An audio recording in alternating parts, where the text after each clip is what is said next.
দাদা, হাইকোর্টের নজিরবিহীন রায়, চাকরি বাতিল হলো 25,000-এর বেশি চাকরি প্রার্থীর, পুরো বিষয়টাকে কিভাবে দেখছো? দেখো, হাইকোর্টের রায় নজিরবিহীন, তার কারণটা হচ্ছে বাংলার একটা মানে কতগুলো মানে সরকারটাই নজিরবিহীন, একটা নজিরবিহীন কতগুলো চোর এখন সরকারে বসে রয়েছে। সুতরাং এই ঘটনা ঘটছে। এসএসসি বামফ্রন্টও নিয়েছে। বামফ্রন্ট সরকারের সময় এসএসসি চালু হয়েছিল, তখন এসএসসি বলতে বুঝতাম কার কার চাকরি হবে, আর এখন এসএসসি মানে হচ্ছে কার কার চাকরি যাবে। এবং এত বড় একটা আর্থসামাজিক ক্রাইসিস তৈরি হলো, এতগুলো পরিবার আজকে ভেসে গেল, যারা টাকা দিয়ে চাকরি কিনতে বাধ্য হয়েছে, তাদের পাশাপাশি যারা সৎ পথে চাকরি পেয়েছে, পরিশ্রম করে চাকরি পেয়েছে, তারাও আজকে পথে বসে গেল, তাদের পরিবারও আজকে এত বড় একটা অনিশ্চয়তার সামনে চলে এলো। এর দায় কে নেবে? একটা রাজ্যের সরকার কত বড় চোর হলে তারা মন্ত্রিসভার মিটিং এ বসে সিদ্ধান্ত নিতে পারে যে আমরা সুপার নিউমারিক পোস্ট তৈরি করে যারা টাকা দিয়ে চাকরি কিনেছে তাদের চাকরিকে আমরা রক্ষা করব। আর সেইটা রক্ষা করতে গিয়ে মাঝখান থেকে সে তো রক্ষা করতে পারলোই না, যে যোগ্য তার কাজটাও চলে গেল। এবং এক লপ্তে এতজন শিক্ষকের কাজ চলে যাওয়া মানে পশ্চিমবাংলার তো হাজার হাজার স্কুল বন্ধ হয়ে যাবে। বাংলার তো এখন একাধিক স্কুল চলছে 2-3 জন শিক্ষক নিয়ে। এই যা সিদ্ধান্ত নিয়েছে, হাজার হাজার স্কুল বন্ধ হয়ে যাবে, কত বড় একটা ডিজাস্টারের সামনে বাংলা পড়ে গেল ওই একটা চোর পিসি ভাইপোর জন্য, একটা চোরেদের সরকারের জন্য। দাদা, কোর্ট পরিষ্কারভাবে বলেছেন টাকা ফেরত দিতে হবে 12% সুদে। তাই নয়, যারা ব্যতিক্রমী চাকরির পোস্ট ক্রিয়েট করেছে তাদের বিরুদ্ধে সিবিআই তদন্ত করতে হবে, হেফাজতে নেওয়া যাবে বলেছেন কোর্ট। হেফাজতে নেওয়া যাবে না, হেফাজতে তাদেরকে নিতেই হবে। হেফাজতে তাদেরকে নিতেই হবে, না হলে বাংলার মানুষ এবার সিবিআই অফিসারদের বাড়িঘর ঘেরাও করবে। এবার আমাদের মানে বাড়াবাড়ি এদের অনেকদিন ধরে দেখছি, বাড়াবাড়ি বাড়তে বাড়তে না এবার জল এবার নাকের ওপর দিয়ে মাথার ওপর চলে যাচ্ছে। এবং এই যে সুদ সহ টাকা ফেরত দিতে হবে, যারা টাকা দিয়ে চাকরি কিনেছে তাদেরকে বলছি, তৃণমূল কংগ্রেসের যারা টাকাটা নিয়েছিল তাদের টাকাগুলো এখন ব্যাংকের সুদ খাটছে, ব্যাংকের সুদ কামাচ্ছে তারা। ওই টাকা দিয়ে এখন ওই টাকা ওরা মিউচুয়াল ফান্ডে আর শেয়ারে ইনভেস্ট করে ওই টাকার ওরা সুদ খাচ্ছে। আর মাঝখান থেকে আপনি যে চাকরি করে যে টাকাটা মাইনে পেয়েছেন, যে পথেই চাকরিটা পেয়ে থাকুন না কেন, তারপর যে আপনার মাইনের টাকা তার উপর এখন আপনাকে সুদ গুনতে হবে। হয় আপনি এটা মেনে নিন, অথবা যদি মনে করেন যে আপনি এটা মানবেন না, যাকে টাকা দিয়েছেন তার কলার ধরে তার কাছ থেকে টাকাটাকে আদায় করবেন, উসুল করবেন, তাহলে জানবেন এই লড়াইয়ে সিপিআইএম আপনার সঙ্গে রয়েছে।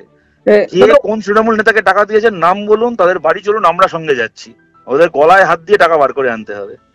দাদা, মুখ্যমন্ত্রী বলেছেন চাকরি হারাদের পাশে থাকবো, যতদূর দরকার যাবো। এবং আরে চোরের কথা বাদ দাও তো, চোর মুখ্যমন্ত্রী চাকরি চোরেদের পাশে থাকেন। উনি চাকরি চোরেদের পাশে থাকেন বলে এত লোকজন চাকরি হারিয়েছে। উনি পাশে থাকবেন এই সমস্ত কথা বলে তৃণমূলের লোকগুলো এখন মার খেয়ে চামড়া গুটিয়ে যাবে। ওদেরকে বাঁচানোর জন্য এখন ডায়লগবাজি করছেন। কি পাশে থাকবেন? সুপ্রিম কোর্ট এটাকে রেফার করে পাঠিয়েছিল ডিভিশন বেঞ্চে। ওনার ক্ষমতা আছে, উনি পৃথিবীর যে কোর্টে যান না কেন এই রায়কে পাল্টে দেবেন। এবং ওনার যদি চাকরি হারাতে যারা জেনুইন চাকরি প্রার্থী তাদের পাশে থাকতো, কোর্ট তো বারবার করে জিজ্ঞেস করেছিল এসএসসি কে যে ওএমআর এ কাদের চাকরিটা জেনুইন তাদের নাম বলতে। এসএসসির যে যোগ্য প্রার্থী তাদের তালিকা যে তৈরি হয়েছিল, রেকমেন্ডেশন ওরা দিয়েছিল, তাদের নামগুলো বলতে। যদি এসএসসি সেটা বলে দিত তাহলেই তো তাদের চাকরিগুলো থেকে যেত, এবং যারা টাকা দিয়ে চাকরি কিনেছে তারা চিহ্নিত হতো, খালি তাদের চাকরি যেত।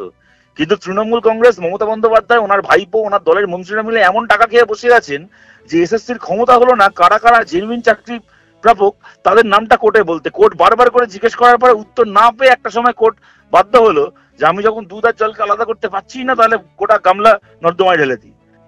আর উনি এখন মঞ্চে উঠে ডায়লগ দিচ্ছেন যে উনি এখন চাকরি হারাদের পাশে থাকবেন, আবার চাকরি চোরেরও পাশে থাকবেন, আবার চাকরি হারারও পাশে থাকবেন। ন্যাকামি হচ্ছে এগুলো।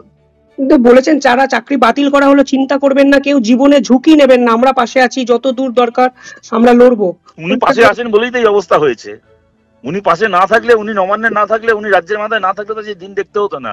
বামফ্রন্ট সরকার 97 সাল থেকে 2010 পর্যন্ত অনেক এসএসসি নিয়েছে, কোনোদিন এই জিনিস কেউ কল্পনা করতে পেরেছিল? উনি পাশে আছেন বলেই তো এই অবস্থা হয়েছে।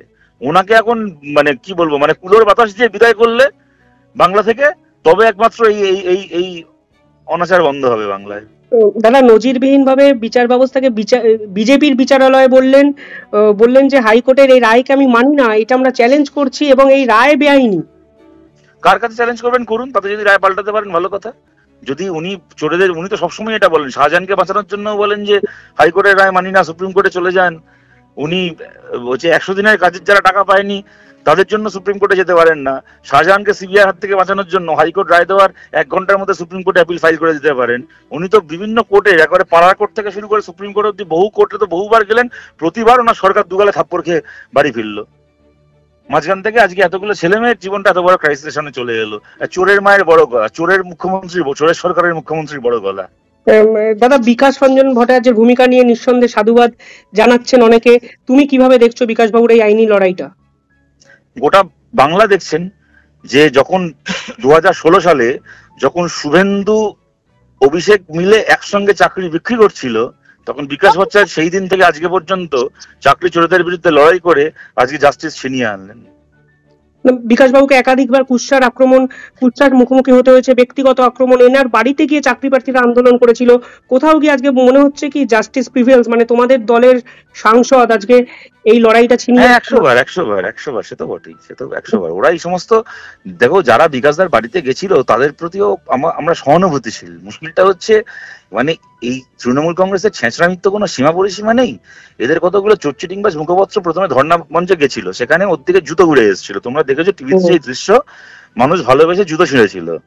তারপরে এরা কি করলো, একটা ছেঁচড়ামি করলো, কতগুলো অসহায় ছেলে মেয়ে যারা দিনের পর দিন রাস্তায় বসে আছে, সব হারিয়ে তারা অসহায়, তারা যোগ্য, তাদেরকে এরাই এনে পথে বসালো। তারপর তাদের কয়েকজনকে এদের চোর কোম্পানির অফিসে ক্যামাক্সিটে ডেকে বন্ধ ঘরের আড়ালে এরা বোঝালো যে ঠিক আছে, তোমাদের ব্যাপারটা আমরা দেখছি, তোমাদের কয়েকজনের চাকরি আমরা করে দেবো, তার বদলে তোমাদেরকে এইটা করতে হবে, তোমাদেরকে একটুখানি বিকাশ ভট্টাচার্যের বাড়িতে গিয়ে বলতে হবে যে আমরা আপনার উপর রেগে আছি, আমরা বিক্ষুব্ধ, তোমাদেরকে কদিন হচ্ছে বামপন্থী এই 3জন উকিলের নামে বলতে হবে যে এরা আমাদেরকে ভুল বুঝিয়েছে, এরা আমাদের থেকে অনেক টাকা নিয়েছে, এরা আমাদেরকে ইয়ে করেছে। ছেলেগুলোও জানে যেগুলো মিথ্যে উস্কানি, মিথ্যে প্ররোচনা, কিন্তু কি করবে, তারাও বেচারা অসহায়।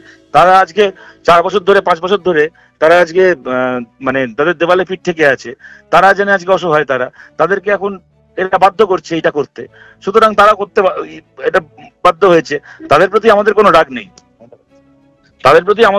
নেই, আমাদের খালি এটাই বক্তব্য যে এই সমস্ত ছেঁচড়ামি করেও আলটিমেটলি যেটা হওয়ার সেটা হবে। আমাদের লড়াই যেখানে জয় ছিনিয়ে আনার আমরা আনবো, ওরা এইসব করে কিছু করতে পারবে না, করতে পারেও নি এক্ষেত্রে।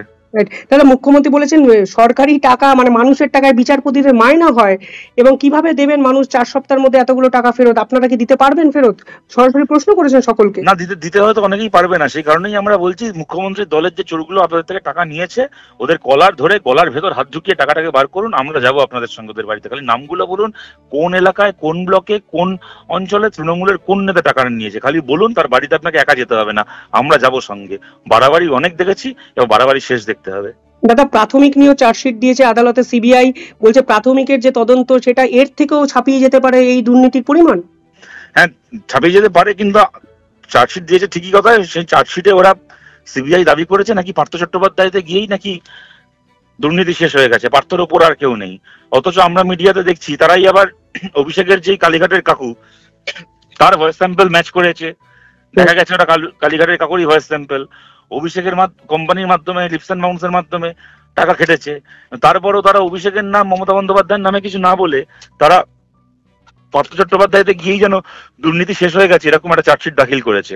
এখন বলতে পারে আমরা সাপ্লিমেন্টারি চার্জশিট দেবো, যে সাপ্লিমেন্টারি চার্জশিট তো আজ থেকে 20 বছর পরে ওরা দিতে পারে, তা বলে কি আমরা আজ থেকে 20 বছর অপেক্ষা করবো?